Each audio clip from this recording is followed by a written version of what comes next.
Trump has imposed new tariffs on China. Find out more on the effects it will have. A controversial state bill could heavily impact the legality of abortion. Find out what it could mean going forward. City College has a very unique way to learn a new language. Stay tuned to find out about the college's one-of-a-kind program. And what will the forecast be for this Mother's Day weekend? Find out more in weather. Newscene starts right now.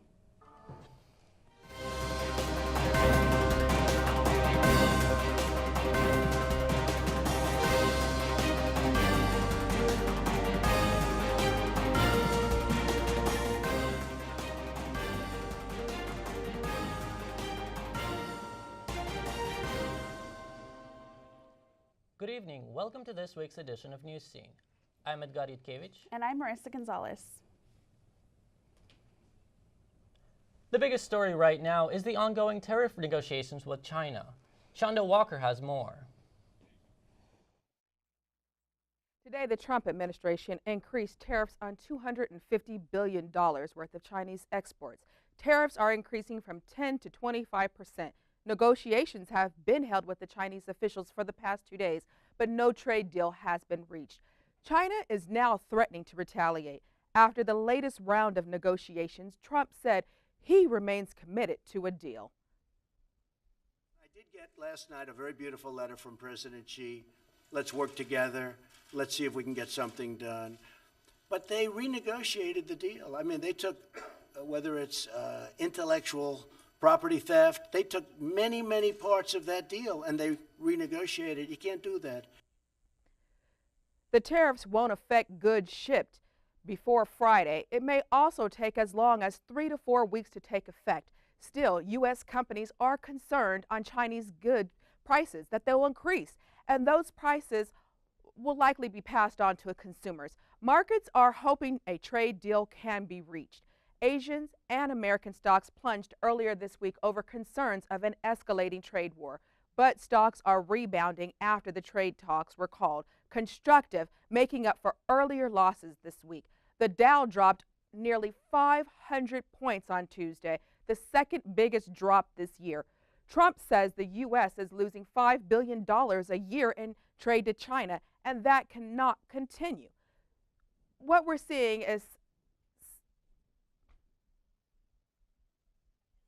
done, but may have gotten the opposite in the way of the outcome he's looking for, given that China is really pulling back. I think this is just a very strong message from the White House, from the president, that we expect China to live up to the agreements they've already made, and let's finalize this deal and push through. China's foreign ministry says Trump has threatened them. Now, if China decides to retaliate, we can feel consumer prices. The consumers will feel the prices rise. That's all I have. Back to you at the desk. Thank you, Shonda. North Korea launched 2 short-range missile tests this week. The Pentagon said the tests included small ballistic missiles with a distance of less than 200 miles. North Korean media reported they were part of a strike drill seen by leader Kim Jong-un. President Trump reacted by saying nobody was happy about the tests, but added they are still open to negotiating with North Korea. South Korean President Moon Jae-in told a local broadcast network North Korea may have been angry they were unable to come to an agreement with Trump back in February. Like Trump, he similarly hoped to talk to Kim again in the future. The House Judiciary Committee has voted to hold Attorney William Barr in contempt. It is a largely symbolic move, but part of the ongoing effort by Congress to access the full unredacted report. Meanwhile, the Trump administration invoked an executive privilege over the contents in the Mueller report. The executive privilege is when the president can claim immunity on himself against acting on the demands that other branches can make during his presidency. Some Congress members are calling it a constitutional crisis. The matter will likely go to court. The ACLU is accusing President Donald Trump of endorsing war crimes with his recent pardon of ex-soldier Michael Brenner. The 35-year-old Brenner is celebrating his freedom after being convicted of the 2009 murder of an unarmed Iraqi prisoner. Brenner was originally sentenced to 25 years. He served just 5 years in prison before he was paroled and renewed his claims of self-defense. The ACLU says Trump should prevent war crimes and not endorse or excuse them. The governor of Georgia signs a controversial abortion bill into law this week. Newscene's Jeffrey Villegas has more. Governor Brian Kemp has signed into law an early abortion ban. The bill outlaws abortions once a fetal heartbeat can be detected. That can be as early as 6 weeks and before many women even know they're pregnant. If not blocked by the court, this would end the current law, which allows women to have an abortion during their first 20 weeks of pregnancy. As you all know, Georgia is a state that values life. We protect the innocent. We champion the vulnerable. We stand up and speak for those unable to speak for themselves. We must protect life at all stages. I realize that some may challenge it in the court of law, but our job is to do what is right, not what is easy. The signing was part of a week of tension and protest at the state capitol in Atlanta and beyond. Georgia is the 4th state to sign heartbeat bans into law. This has protesters scared that Roe v. Wade may be in jeopardy with a conservative majority on the Supreme Court. This law in itself is an act of reproductive oppression. I have one message for Governor Kemp. We will see you, sir, in court. The ACLU and Planned Parenthood vow that this legislation will be challenged. Politicians in 7 other states are currently considering similar proposals. If those are passed, abortions will be illegal in almost 1/4 of the nation. I'm Jeffrey Villegas, Newscene. Thank you, Jeffrey. The heartbeat bill will go into effect at the beginning of next year. Meantime, 5 months into the year, and there has already been 15 school shootings in the United States. They've occurred across the country from North Carolina to here in California. These shootings often end in death and injuries. Earlier this week, one student died saving his friends from a pair of shooters at a Colorado school. A Marine is dead after a training accident at Camp Pendleton. According to reports, a light armored vehicle rolled over during a training drill Thursday morning, killing 1 and injuring 6. The injuries of the 6 Marines are not considered to be life-threatening. The names of those involved have not been released to the public. The cause of the accidents is under investigation. A new rule by the Trump administration intends to humiliate drug companies. Find out how this will benefit you after the break.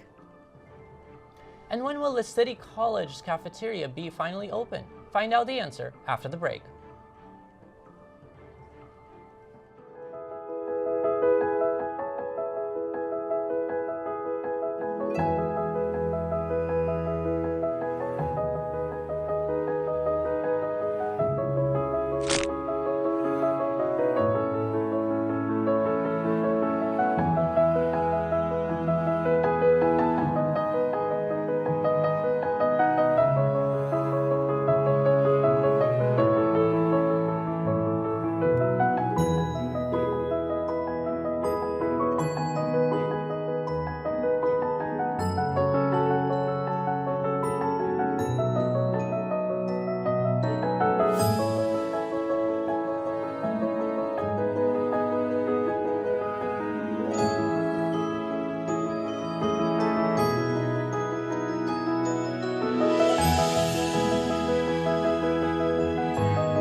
Apple and Google removed 3 applications due to concerns about children's safety online.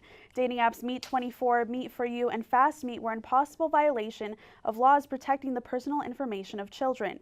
The applications belong to a Ukrainian company. This is the latest attempt by tech giants to protect the safety of children online. California Governor Gavin Newsom wants to get rid of taxes on diapers and feminine products. Newsom's announcement is backed by female lawmakers who have been trying to end the tax on both products for years. The California governor aims to help the state's low-income families with a child tax credit. He also plans to add $130 million in child care assistance. Newsom's also reiterated his goal to expand the state's paid family leave to 6 months. The proposal comes in as he prepares to submit a revised state budget this week. The Trump administration is requiring pharmaceutical companies to list the prices of drugs in their TV commercials. The new rule will start in June. It will be mandatory for drugs that cost more than $35 per month. The Health and Human Services Agency says this new requirement will shame Big Pharma into lowering the cost of prescription drugs. Some critics believe the new rule could scare patients away from drugs they might not realize would be covered by insurance. City College students have been without a cafeteria for almost 4 years. Jasmine Duong has more in the story. City College has been without a cafeteria while the building has undergone renovations for the past 4 years. Dr. Ricky Shabazz has never known the campus with a working cafeteria. He was named college president in 2017. Since the cafeteria is closing, the college district has contracted food trucks to sell fast food during lunch on campus. Vending machines has also been installed and food programs are in place. The food trucks are not the only option. It may seem as though they're the only option. They're not the only option. We have a food pantry that provides hundreds of students with access to nutritious food. However, many students don't know about the school food services due to lack of advertising. Many students also can't afford food trucks, which lacks healthy options. Cindy Flores has attended City College since 2013 and remembers the cafeteria. Yes, I was here when they had a cafeteria, and I wish there was a cafeteria here. I wish there was something to eat that isn't so expensive and that I don't have to travel so far to get it. The cafeteria was supposed to open with Building A in January. However, unexpected water and electrical damage to the cafeteria required funding that was not included in the bond. That resulted in a delay in its completion. President Shabazz says the cafeteria's remodeled is complete and it's expected to open in the fall. We're now waiting for the city and the Division of State Architecture to sign off on the opening of it. This is Jasmine Drong reporting for Newscene. Thanks, Jasmine. Looking forward to finally eating in the cafeteria in the fall. San Diego gets a visit from Democratic presidential candidate Pete Buttigieg as he continues his fundraising tour. Mayor Buttigieg visits to a La Jolla fundraiser is a part of more than 10 California stops on his list. His other stops include celebrity-held events in Hollywood and San Francisco. This is all a part of efforts to raise funds for his campaign, which raised more than $7 million in the first few months of this year. Buttigieg's campaign aide is pointing to how hard the mayor is working to win the state, with several fundraising events every day. The language department at City College is helping our students take their learning to new places. Isaac Limon has more on this story. Spanish, French, Italian, Arabic. You probably know community colleges offers plenty of language courses, but what people do not know is those same schools offers study abroad programs. Professor Rosalina Sandoval says study abroad gives students experience they can't get in a traditional college classroom. Studying abroad has so many, great things. One, you make long-lasting friendships. Two, you see the world from a different perspective. You get out of your comfort zone. Because in our program, our students stay with the family. So that's the best part, because there's where you are totally immersed in the language and the culture of the families. The program is designed to have students visit different cultures around the world and immerse themselves in life there. City College program is known for traveling to places like Argentina, Australia, Costa Rica, France, Italy, Spain, and Cuba. For some students who do not have money to afford the program, Sandoval says there are scholarships to help them. We always have workshops inviting students to apply to Gilman Scholarship. And if you look at the website for Gilman, we always have City College students receiving this scholarship. For Newscene, I'm Isaac Limon.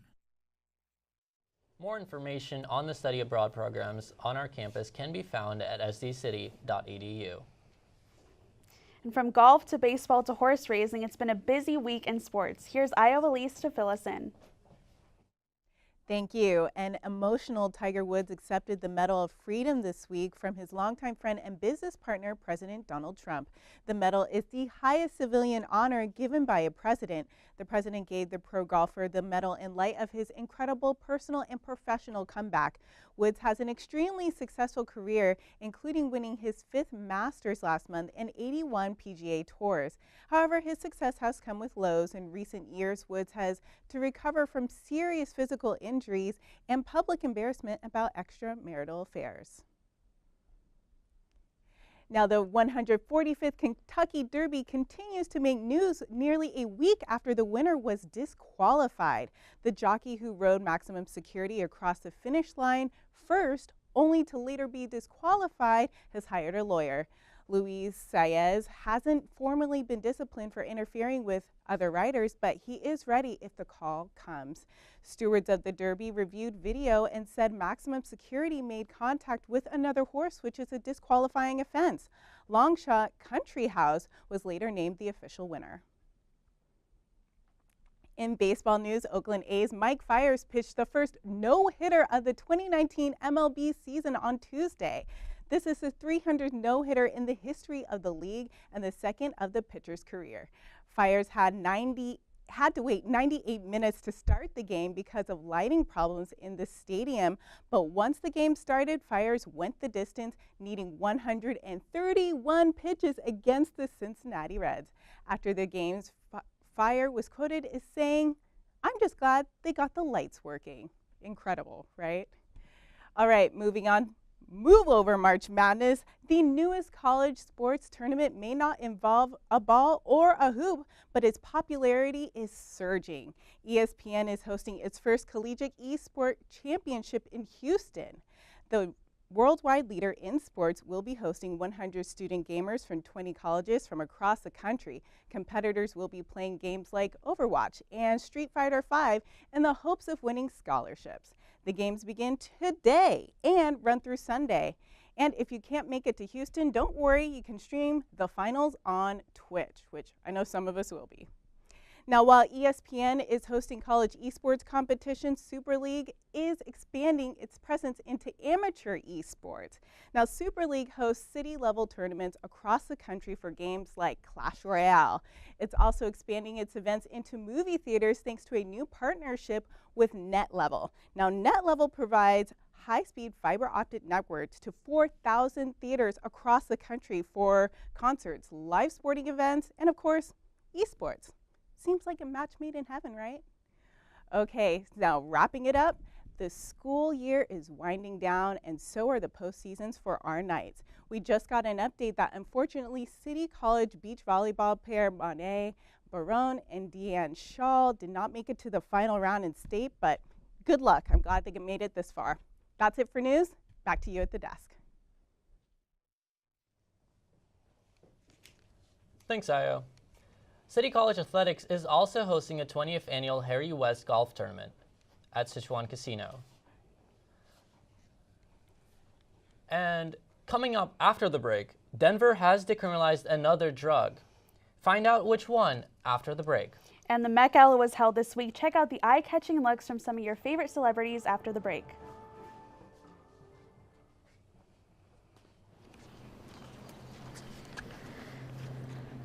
Here is my handle and here is my spout. When I get all steamed up, then I shout. Tip me over and pour me out. Oh.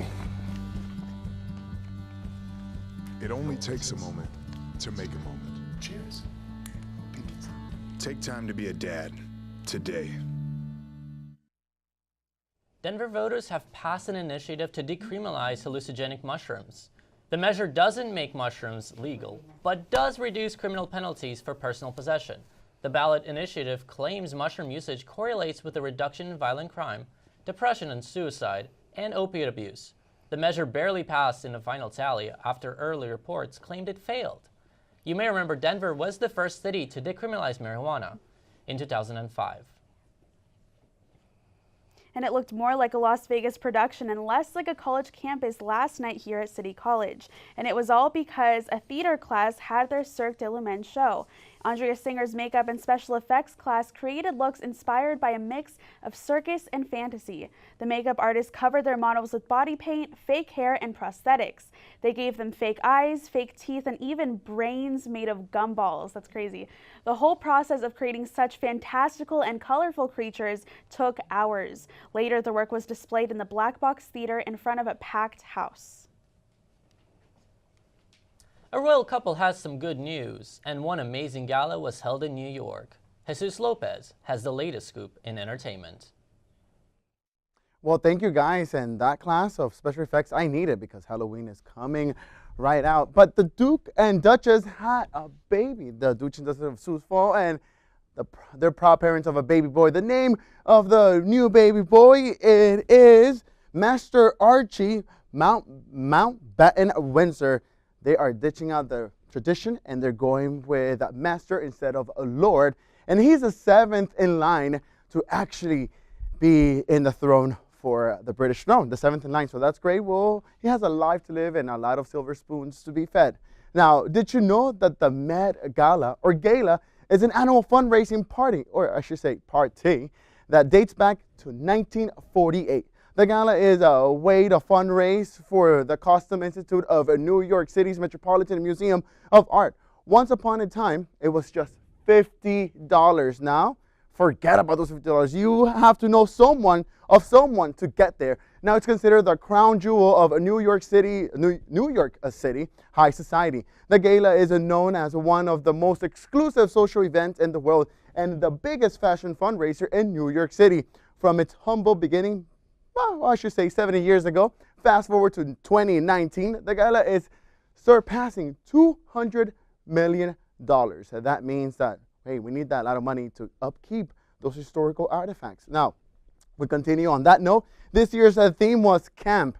Not the camp you are thinking about, more of a camp of being extra. Here's what the definition of camp is. It's basically, in layman's terms, is to amuse people, to be extra. You don't have to follow color coordination. As extra as you can be, the better you are. So let's go camp. Next year's theme, it's already set, but we don't know the details yet. We'll find out in 2020. That's all with entertainment. Back to you at the desk. Thanks, Jesus. Could your sunscreen actually be harming you? Find out the answer after the break. And if you're trying to plan your Mother's Day brunch, you might be wondering if it'll be cloudy or rainy. Find out the answer upcoming in weather. So we drowned the fire, stirred it, drowned it again, and now just feel if it's cold. Yeah. Cool.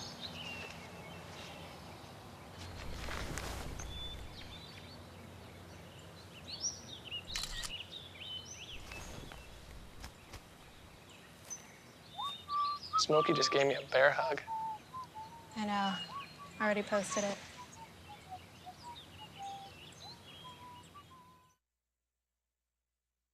Our sunscreens may be getting into our circulatory systems, and according to a new study, those chemicals may be sticking around days after use. But the FDA says don't throw out your sunblock yet. More research needs to be done to determine if the chemicals are actually doing harm. Sunscreen makers will now be required to list risks from ingredients being absorbed at high levels. Experts remind us that the risk of skin cancer outweighs the chemical absorption harm, so use a sunscreen spray or lotion when exposed to the sun for prolonged periods. So Akira, what will the weather be like on Mother's Day this weekend?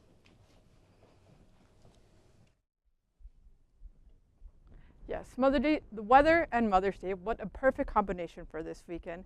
Well, we'll start off with some showers that we've been having across the nation. But before we get into that, let's look onto the East Coast. We have Boston with 58, New York at 60, Philadelphia at 70. So they have an average about 70 to 60, somewhere in between.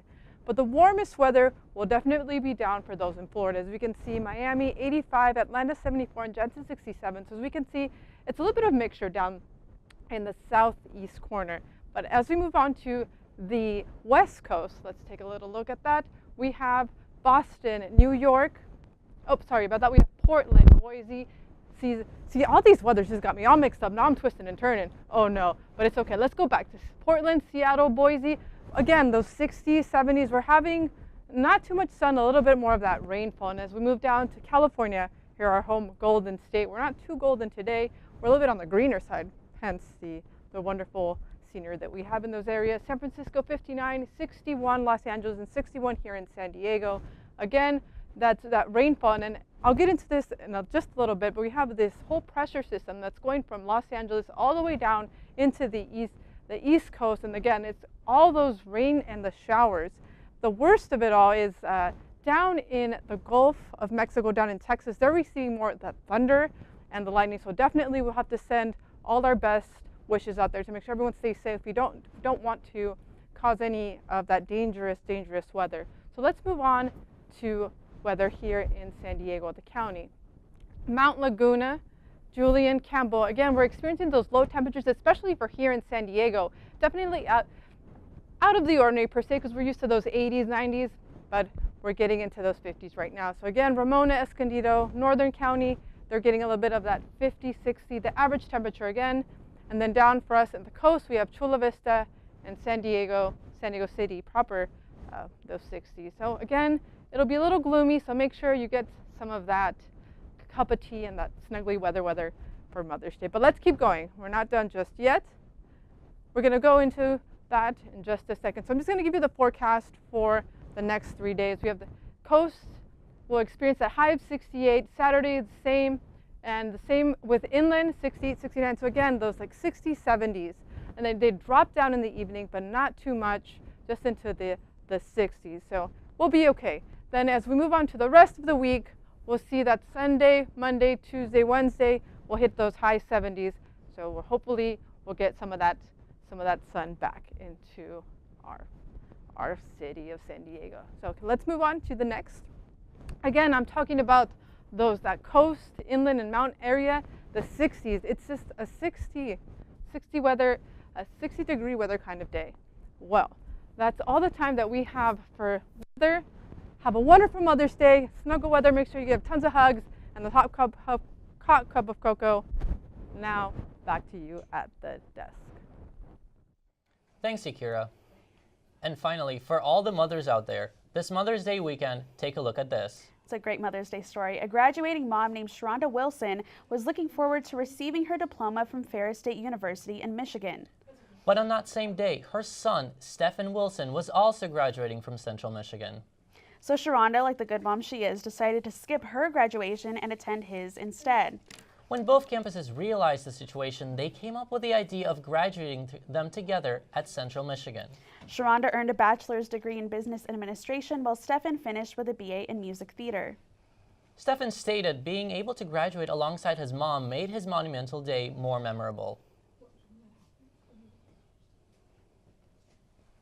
What are your plans for Mother's Day?